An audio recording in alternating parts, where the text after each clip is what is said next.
जिसे एक बार प्रभु का प्यार मिलता है उसे तो बस आंसुओं के हार का उपहार मिलता है। ना पूछो दिल की बेकली का हाल, ना पूछो ना तन से प्राण जाते हैं, ना प्राणाधार मिलता है। जहाँ कुछ छल छलाता अश्रुजल दिखलाई देता है, उसी दरबार में हमारे प्यारे सरकार का दिव्य चमत्कार दिखता है। तो आपने गुरुजी का तो बाइट लिया है ना इंटरव्यू करके? आपके गुरुजी की लिया, आपके गुरुजी बहुत प्रसन्न है आप पे। तो बस फिर गुरुजी का बातों को मुझसे क्यों क्रॉस वेरीफाई कर रहे हैं आप? गुरुजी जो बोलेंगे सही तो बोलेंगे। गुरु के बाद बात तो बात है, लेकिन शिष्य कितना राजी है गुरु से? जो गुरुदेव चाहते हैं वही होगा। गुरुदेव तो कह दिया कि आपकी शादी पक्की हो गई धीरेन्द्र सिंह से। जाके उन्हीं से जाके पूछिए। तो हो गई? जाके आपने पूछ के गुरुदेव तो आपके कह दिए हो गई धीरेन्द्र शास्त्री से शादी। जब गुरुदेव जी ने कह दिया तो फिर बस हो गई बात। लेकिन बात फंस वहाँ जा रही है कि सपने में हुई शादी। नहीं देखिए, इस बात में आपको जो भी कुछ पूछना है जाके हमारे गुरुदेव जी से जाके पूछ सकते हैं। लेकिन अभी तय नहीं हो पाया कि आपकी शादी कब होने वाली है। उन्होंने ये आपके गुरुदेव ये कहा है कि मेरी शिवरंजनी, मेरी शिष्या 1 साल अभी तीर्थ यात्रा पे रहेगी। हाँ करूंगी, जब गुरुजी ने आदेश दिया है तो बिल्कुल पालन होगा। तीर्थ यात्रा कहाँ से निकाल रही है प्राणनाथ के लिए? अभी तो नहीं सोचा, अभी तो थोड़ा सा, क्योंकि मैं छुट्टी में लंबे से चल रही थी तो मेरे प्रैक्टिकल और पेपर की थोड़ी डेट आ गई है। और फिर इसके बाद फिर जब प्लान बन जाएगा तो आपको बताया जाएगा कि देखो मैं ऐसा कर रही हूँ। एक MBBS की, मैं कहूँ तो MBBS की पढ़ाई करने वाली शिवरंजनी तिवारी जी अब कथा भी करती हैं, शायरी भी करती हैं और प्राणनाथ के लिए बहुत कुछ गीतें सुनाती हैं। जो अब जब दर्द में रहती हैं कैसे उनको बुलाने का, कैसे गीतों के माध्यम से, शायरी के माध्यम से बुलाती हैं बागेश्वर धाम सरकार को। जिसे एक बार प्रभु का प्यार मिलता है उसे तो बस आंसुओं के हार का उपहार मिलता है। ना पूछो दिल की बेकली का हाल, ना पूछो ना तन से प्राण जाते हैं, ना प्राणाधार मिलता है। जहाँ कुछ छल छलाता अश्रुजल दिखलाई देता है, उसी दरबार में हमारे प्यारे सरकार का दिव्य चमत्कार दिखता है। तो आप कभी बागेश्वर सरकार की चुपके से उनकी कथा सुनने गई कभी? 1 साल से, क्योंकि आपका पूरा देश में चर्चा है शिवरंजनी शिवरंजनी शिवरंजनी तो अब बागेश्वर सरकार की पत्नी बन चुकी है। बहुत सारे लोग टीका टिप्पणी भी कर रहे हैं, गलत भी बोल रहे हैं, किस तरीके से नहीं करना चाहिए। लेकिन बहुत लोग ऐसे लोग हैं तो कह रहे हैं अगर जोड़ी बागेश्वर सरकार की बहुत अच्छी है, जोड़ी अगर शादी हो जाए तो अच्छी बात है।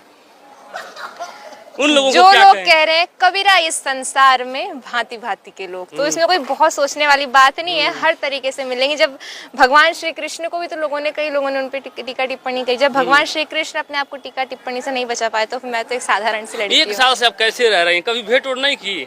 आप मिलने कहाँ दे रहे हैं? यहाँ आए हम मिलने दे रहे हैं, चलिए हमारे साथ चलिए, हम मिलवा देते हैं। नहीं, आप बीच में रुकावट बन के आ जाते हैं। रुकावट है भाई, कोई मीडिया वाला क्यों रोक देगा? सब लोग स्वतंत्र हैं। यहाँ पे जो 75वां अमृत महोत्सव हो रहा है पूज्य जगत गुरुदेव भगवान का, वहाँ मैं गई थी उनकी कथा में सुनने के लिए। ठीक है, तो गुरु वहाँ पे भी आए थे वो प्राणनाथ? हाँ, उसी दिन की बात बता रही हूँ। उसी दिन मैं कथा सुनने गई थी। मैं जबकि बहुत ना अपने आप को छुपा के गई थी कि मुझे कोई पहचान है, मैंने मास्क वगैरह लगाया हुआ था ताकि मुझे कोई पहचान ना ले। लेकिन जैसे मैं वहाँ जाके, चेयर प्रोग्राम था, पूरा चेयर सिटिंग था, जैसे मैं वहां जाके बैठी सब लोगों ने मुझे पहचान लिया और इर्द गिर्द ऐसे हवाएं उड़ने लगी, शिवरंजनी आई, शिवरंजनी आई, शिवरंजनी आई। और इसलिए बात उड़ रही क्योंकि उस दिन मंच में धीरेन्द्र कृष्ण शास्त्री जी महाराज मेरे प्राणनाथ थे, तो बिल्कुल दर्शन कर रही थी उनका। हाँ बिल्कुल दर्शन कर रही थी वहाँ पे। मैं, पता है, जगत गुरुदेव भगवान जी जो तुलसी पीठाधीश्वर हैं, जगत गुरुदेव भगवान, उनसे मैं 2 बार मिल चुकी हूँ। एक बार 2010 के हरिद्वार के कुंभ में मिली थी और एक बार मैं उज्जैन के कुंभ में मिली थी। और मैं हर बार उन्हें गाने सुनाती थी। तो बहुत सरल संत है, बहुत सहज संत है और बहुत आसानी से मिल जाते हैं और बहुत विनोदी स्वभाव के हैं।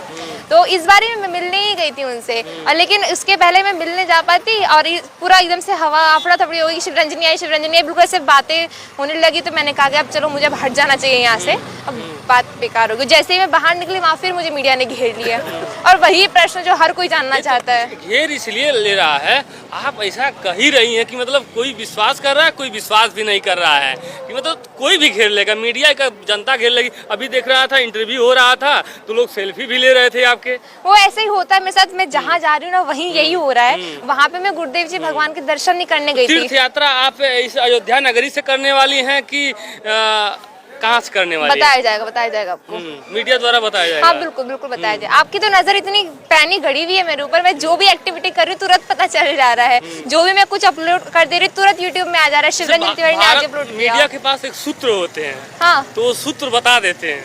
हाँ वही तो, पता नहीं सूत्र कहाँ मत सूचना दीजिए आप। मैं कहीं सूचना देखी नहीं, इवन मैं तो जब जगत गुरुदेव भगवान के दर्शन करने गई थी मैंने किसी को बताया ही नहीं था कि मैं आज वहाँ जाने वाली हूँ, ना मैंने ब्लॉग शेयर किया था ना कुछ भी किया था। फिर भी मुझे वहाँ पे मैं वहाँ पहुंचे, मुझे वहाँ लोगों ने पहचान लिया। ये दिक्कत हो रही है, अब तो मुझे दर्शन भी नहीं हो पा रहे मेरे गुरुदेव धीरेन्द्र शास्त्री के। से क्या निवेदन करेंगी कि ये जो हमें दिक्कत हो रहा है, सब दिक्कत उक्कत को बंद करिए कि हम एक हो जाएं जल्द से जल्द। ये सब मुझे दिक्कत मेरा नहीं आएगा पर्चा ना? चाहिए, मुझे मेरा पर्चा चाहिए जो बागेश्वर धाम में बन के रखा हुआ है, बस वो पर्चा मिल जाए। अगर और वो पर्चा खो गया हो तो नहीं तो वो तो फिर से लिख के दे सकते हैं ना, उनको तो याद ही होगा ना क्या लिखे होंगे उन्होंने। मतलब उनसे एक ही मांग है, हमारा पर्चा हाँ, जो पर्चा वहाँ बागेश्वर धाम में रखा हुआ है, जो मेरी अर्जी यहाँ पे स्वीकार हुई, जिसका जो पर्चा रखा हुआ है, वो मुझे पर्चा चाहिए बस। सबका पर्चा दे रहे हैं, आपका पर्चा नहीं मेरा दे रहे हैं। नहीं मिल रहा है क्योंकि आप लोग बीच में से रुकावट है ना। दुश्मनी नहीं हो गई है आप लोगों से? आप लोग बीच में से रुकावट है। पता है 16 जून को भी जो मेरी कलश यात्रा थी उसमें मेरी अर्जी लगी हुई थी, तो मेरा 16 जून को दरबार लगाने वाले थे वो, और मेरा पर्चा खुल भी जाता वहाँ पे, लेकिन आप लोग फिर बीच में रुकावट बन गया। मेरा पर्चा ही नहीं मिल रहा है मुझ तक। मैं पर्चा ही चाहती हूँ कि जो पर्चा रखा हुआ है बागेश्वर धाम पर्चा में। में क्या आपने क्या सोचा था वही चीज वो लिखते हैं? हाँ बिल्कुल वही लिखा हुआ है, और वो पर्चा मुझे पूरी मीडिया को दिखाना है, इसलिए मुझे वो पर्चा बहुत जरूरी है मेरे लिए। उनको दिखाने से पहले आज खुलासा कर दीजिए, क्या आपने सोचा था? मैं जब तक वो पर्चा नहीं मिलेगा मैं भी नहीं खुलासा नहीं करना करूंगी। पड़ेगा, क्यों नहीं, मैं नहीं करना पड़ेगा? करूंगी। एक साल तक आप कैसे छुपा के रखेंगी, नहीं बताएंगी? नहीं, मेरा मन नहीं है बताने का, जब मेरा मन करेगा खुलासा करने का तब मैं कर दूंगी।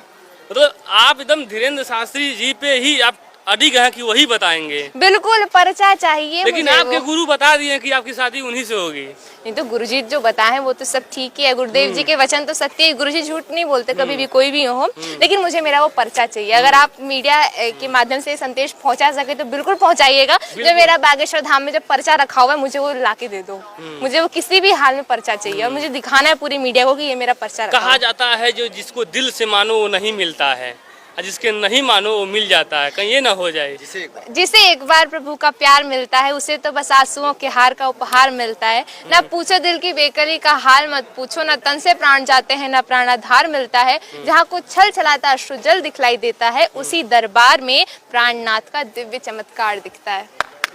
मतलब ऐसे आंसुआ देते रहेंगे, आंसू आपके मतलब आंसू कहाँ आंसू कब है? पोछेंगे आपके? कहाँ दिख रहे हैं आंसू? कुछ भी कुछ नहीं है मेरे आंसू, ना मैं रो रही हूँ ना मैं बहुत खुश हूँ। बस आप बीच में से रुकावट ना बन के आए मेरे और मेरे पर्चे के बीच में। आप लोग हर बार ऐसे रुकावट बन के आ जाते हैं। आपके साथ आपके माता पिता हैं साथ में? नहीं यहाँ नहीं है, वो इंटरव्यू नहीं देंगे। नहीं वो मतलब आपसे जो आप ये सब हो रहा है प्रभु के लीला, दरबार की लीला से राजी हैं? मैं इस बारे में कुछ नहीं कहना चाहूंगी, अभी तो कुछ नहीं कहना चाहूंगी। क्या कहेंगे?